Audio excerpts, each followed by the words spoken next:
watch that episode. But they did not film him from the waist down. That is true. Yeah, they filmed him from the waist up. See, you even knew that. They would not. Yeah, they would not. The censor said, Yep. he wiggles way too much. This is Elvis Presley. He's a sexy guy. Not as sexy as I am. Well, no, of course not. That's a given. But who is? When we film you, we're going to only go from waist up. Right, just go from my neck up. Okay. Because you wouldn't be able to handle it. Maybe we'll just go from the eyes up. You would turn the TV off. Let's leave out the chin. We'll go from the top.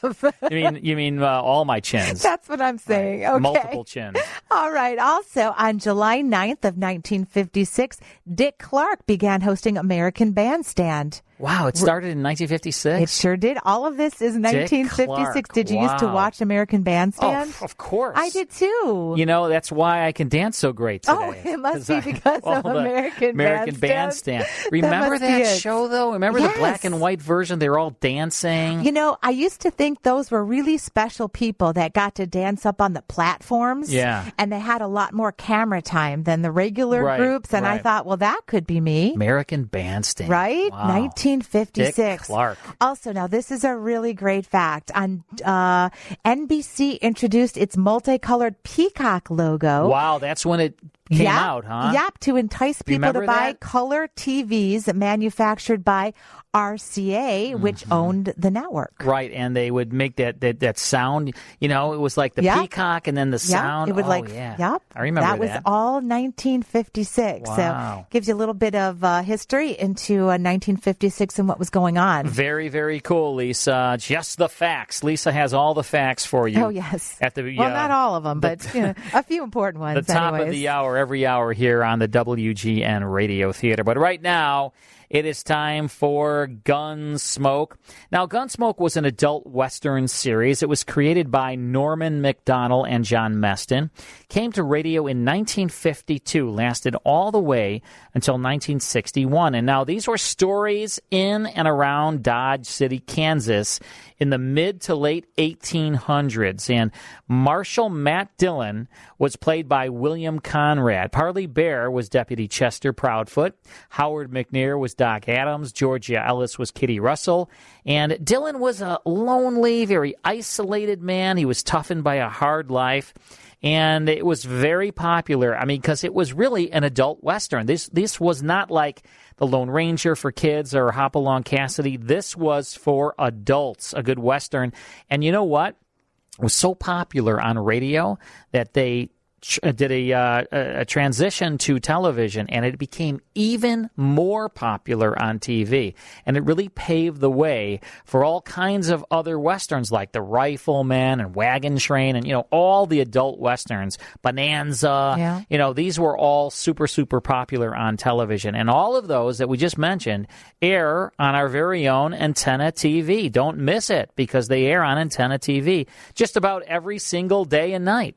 Right? Right. Yeah, we love Antenna TV. That's right. All right, we have a Gunsmoke episode for you now from March 18th, 1956. This is called The Man Who Would Be Marshal.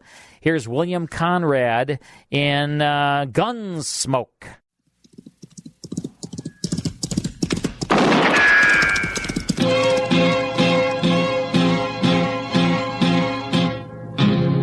Gunsmoke. Around Dodge City and in the territory on West, there's just one way to handle the killers and the spoilers, and that's with a U.S. Marshal and the smell of gun smoke.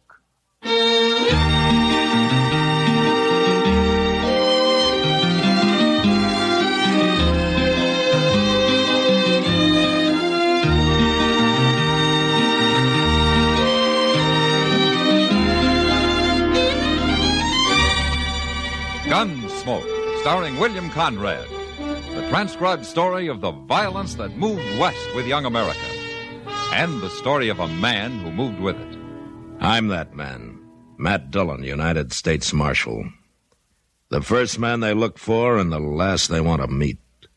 It's a chancy job, and it makes a man watchful and a little lonely.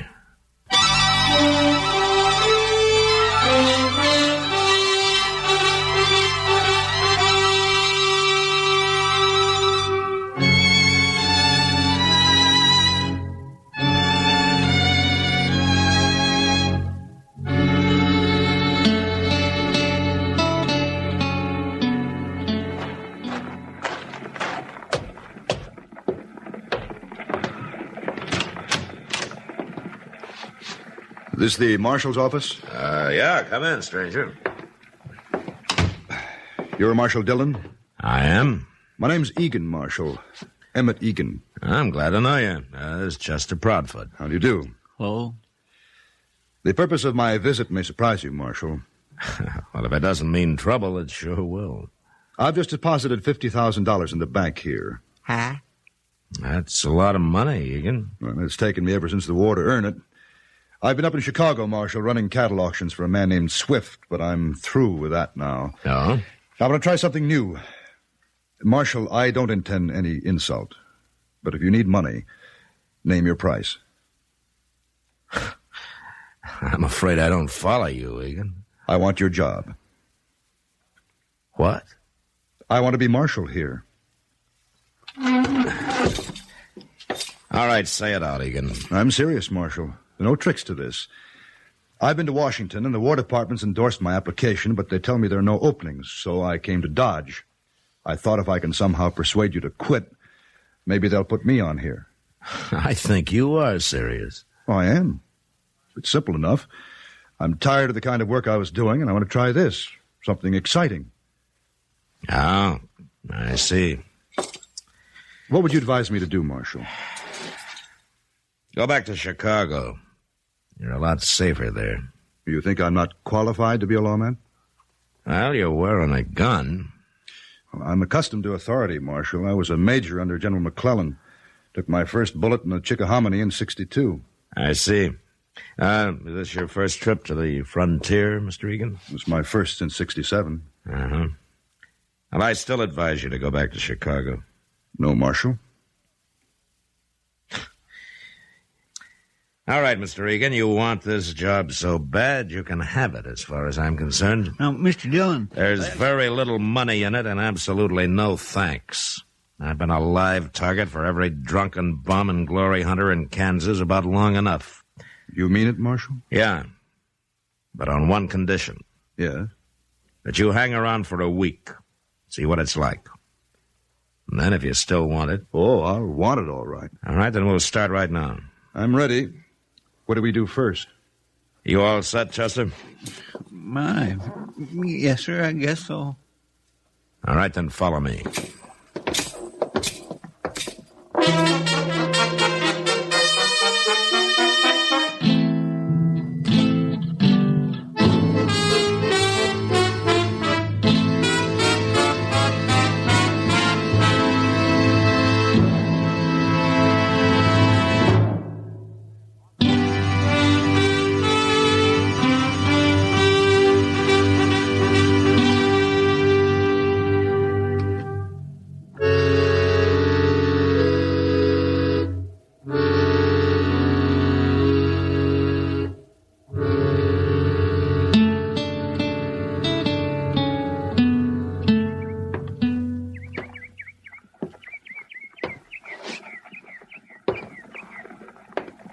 My gracious, why don't you sit down and rest a spell, Mr. Egan? No, thanks. He's gonna wear himself out walking up and down that way. Yeah. You got a match, Chester. Mm-hmm. Sure, Red. Here. Oh, thanks.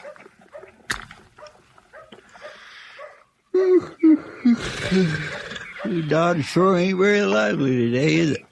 Not very. If I only had me a knife, I could do a little whittling. Oh, what happened to your knife, Chester?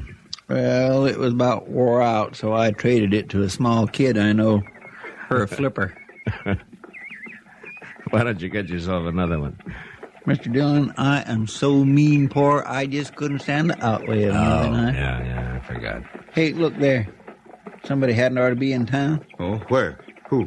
That fella coming up the street, riding that sway-backed old brood mare, see him?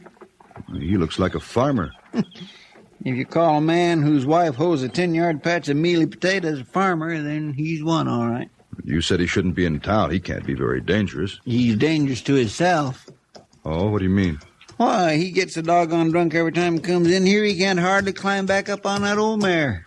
And when he does, he usually falls off summers before he gets home and lays out there on the prairie all night like a dead man.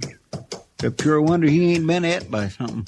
Oh, Marshal, we've been hanging around this porch for 3 hours. I'm beginning to feel like a bum myself. Now, that's part of the job, Egan. Keeping an eye on things, we call it. Keeping an eye on things? You and Chester both are fighting to stay awake. Are you calling it quits, Egan? Oh, no. Of course not. Then let's go get a cup of coffee, huh? It'll be dark soon, and we can start making the rounds.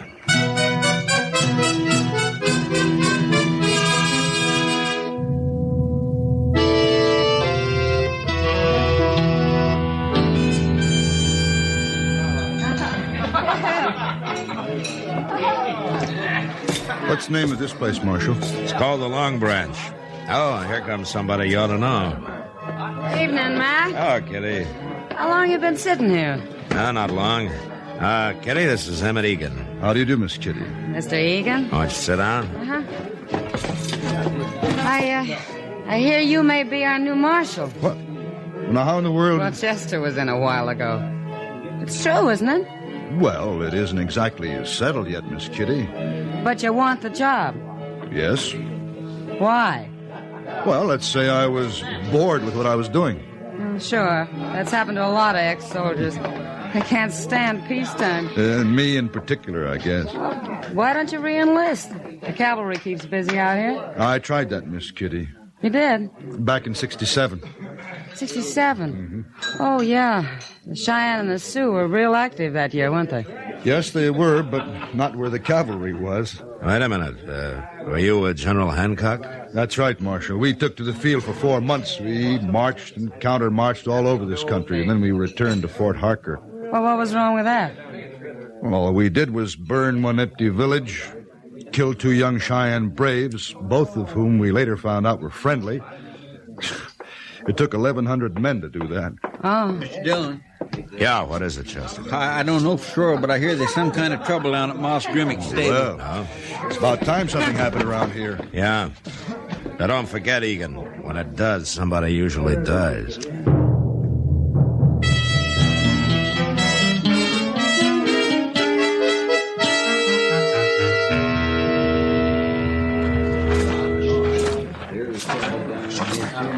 What's the trouble here, men?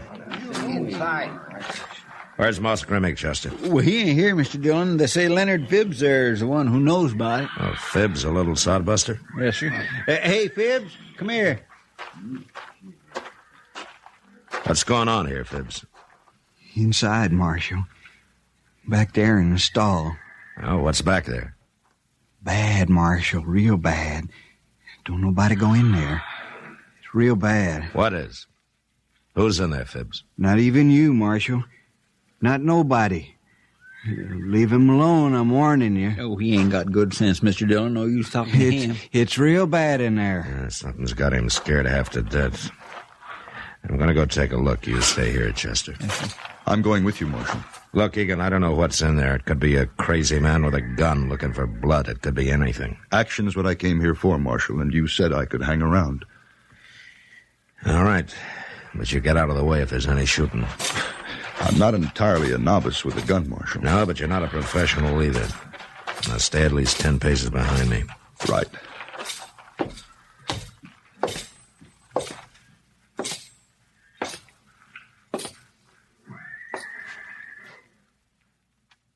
See anything? No. It's Marshal Dillon. Who's in here? Come on, speak up. Maybe he's hiding, waiting for you. Well, he can't see me any better than I can see him. You're taking an awful chance, Marshal. You stay where you are, Egan. What? Oh, what's this?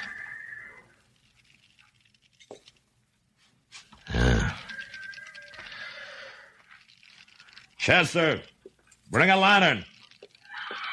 All right, Egan. What is it, Marshal? Nothing we have to kill. What do you mean? You'll see when Chester brings the light. Oh, he's coming.